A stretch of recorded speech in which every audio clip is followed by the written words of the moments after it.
కఠిన చట్టాలు అమలు చేస్తున్న కామాంధులు రెచ్చిపోతూనే ఉన్నారు. బరి తెగించి వ్యవహరిస్తూనే ఉన్నారు.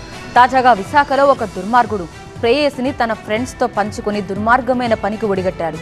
బాధితురాలి ఫిర్యాదుతో ప్రియుడు అతని ఫ్రెండ్స్ను కటకటాల వెనక్కి నెట్టారు విశాఖ పోలీసులు.